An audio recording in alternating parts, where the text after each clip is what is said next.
साथ इस प्रकार का उन लोगों ने एक बदनाम करने का प्रयास किया है। जो लोग इस तरह की हरकत कर रहे हैं उनको छोड़ा नहीं जाएगा। ऐसे लोगों को आइडेंटिफाई कर रहे हैं जिन्होंने इस तरह की चीज़ें अपलोड की है और उनके विरुद्ध हम कठोर कानूनी कार्रवाई अमल में लाएंगे।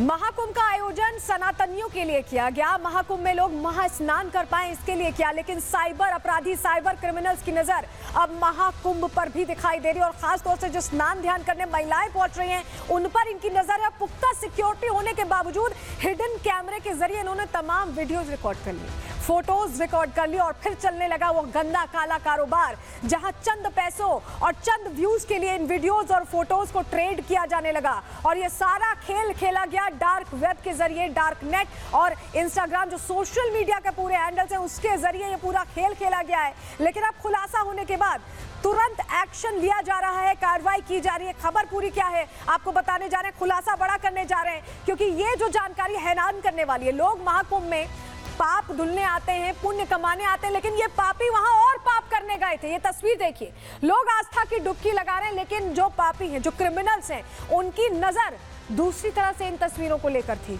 और यही वजह है कि हिडन कैमरे का जाल ऐसा लग रहा है कि यहां पर फैलाया गया।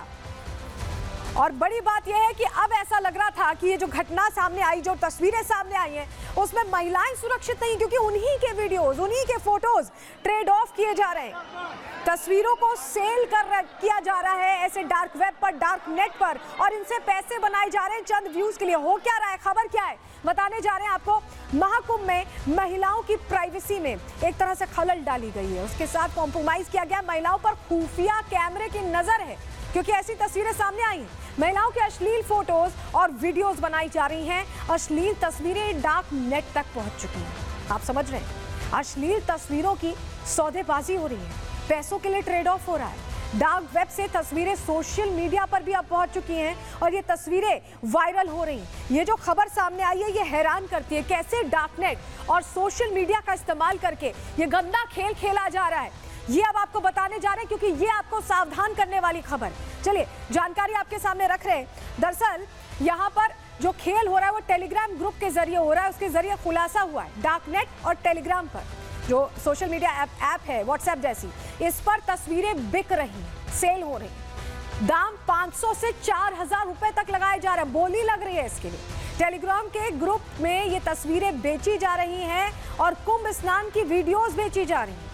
टेलीग्राम से यूट्यूब और इंस्टा तक अब ये तस्वीरें पहुंच चुकी हैं, यानी वायरल हो रही हैं ये तस्वीरें, और इनका इस्तेमाल गलत तरीके से व्यूज बढ़ाने के लिए, चंद पैसों के लिए इसलिए किया जा रहा है। टेलीग्राम भारत में अब विवादित ऐप बन गया है, धोखाधड़ी का अड्डा बन चुका है टेलीग्राम। और यहाँ पर अलग अलग चीजें होती है, कभी सट्टे को लेकर कोशिश होती है, कभी इस तरह की तस्वीरों को वायरल किया जाता है, इनके लिए पैसे बनाए जाते हैं। अलग अलग ग्रुप्स इसके लिए बनाए गए हैं और इसको लेकर कई प्रश्न खड़े हो रहे हैं। और यही वजह कि देखिए, आपको बताएं कि समाजवादी पार्टी भी इसको लेकर प्रश्न खड़े कर चुकी है। यूपी सरकार एक्शन में, लेकिन समाजवादी पार्टी ने क्या कहा है, सुनिए जरा।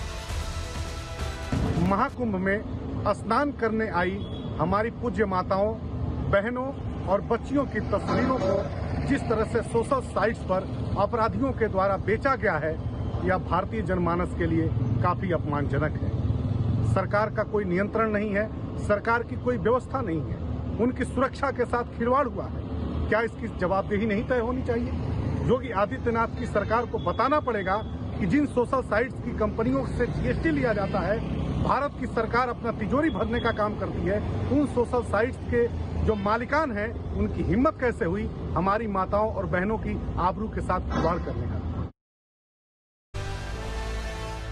और आपको बताएं कि समाजवादी पार्टी लगातार प्रश्न कर रही है और अखिलेश यादव ने भी इसको लेकर ट्वीट किया है। क्या ट्वीट किया था देखिए। उत्तर प्रदेश और राष्ट्रीय महिला आयोग तुरंत संज्ञान लेकर सक्रिय हो और समस्त उत्तरदायी लोगों के खिलाफ सख्त कार्रवाई की मांग रखी गई थी अखिलेश यादव की तरफ से, और उस पर काम होता भी दिखाई दे रहा है, क्योंकि एक्शन यूपी सरकार ने लिया है। क्या एक्शन लिया है आपको हम बताएंगे, लेकिन सबसे पहले समझिए, गुजरात से लेकर महाराष्ट्र तक ये जो पूरा ये क्रिमिनल गैंग है, जो डार्क नेट का पूरा वेब है, ये वहां से फैला हुआ है। एक्शन में प्रयागराज पुलिस दिखाई दे रही है।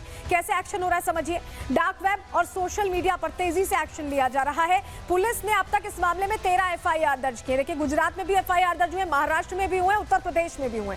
103 सोशल मीडिया हैंडल्स के खिलाफ ये एक्शन लिया गया जो इस तरह की तस्वीरों को प्रमोट कर रहे थे, व्यूज बढ़ाने के लिए, पैसों के लिए ट्रेड ऑफ कर रहे थे। इन पर एक्शन लिया गया है।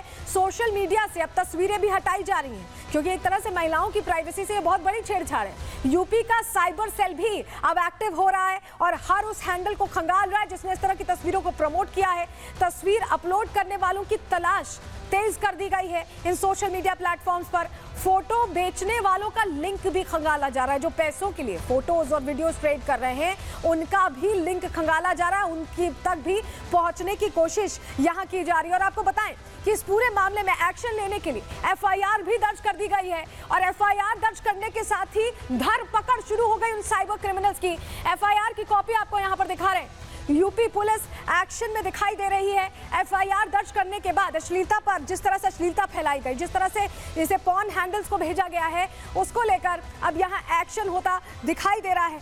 अब आपको बताते हैं ये जो FIR है, FIR से काफी बड़े खुलासे हुए, बड़ी जानकारियां निकलकर सामने आई है। पुलिस की FIR में बड़े खुलासे हुए। क्या क्या पता चला है? टेलीग्राम अकाउंट, CCTV चैनल 11 नाम का एक टेलीग्राम अकाउंट बनाया गया। इस अकाउंट से अश्लील कंटेंट बेचा गया है, परोसा गया है। चैनल सब्सक्रिप्शन के लिए दाम तय किया गया था। सब्सक्राइब करेंगे तब आप उन वीडियोस और फोटोज को एक्सेस कर सकते हैं और इसी तरह पैसा बनाया गया। सब्सक्रिप्शन के बाद ये तस्वीरें बेची गई हैं, यानी सब्सक्रिप्शन लेने के लिए आपने एक अमाउंट पे किया और उसके बाद ये तस्वीरें बेची गई। चैनल ने कुछ वीडियोस टीजर के तौर पर इस्तेमाल किए, एक झलक दिखाने के लिए, ट्रेलर के तौर पर, टीजर के तौर पर इस्तेमाल किए और उसके बाद इन्हें बेचा गया है, इनसे पैसे बनाए गए हैं। और ये बहुत बड़ा खुलासा है, ये बहुत बड़ा खुलासा हुआ है जो हुआ है। और आपको बताएं, DGP यूपी से भी हमने पूछा कि कैसे इस मामले में कड़ा एक्शन लिया जा रहा है। सुनिए क्या जवाब दिया उन्होंने।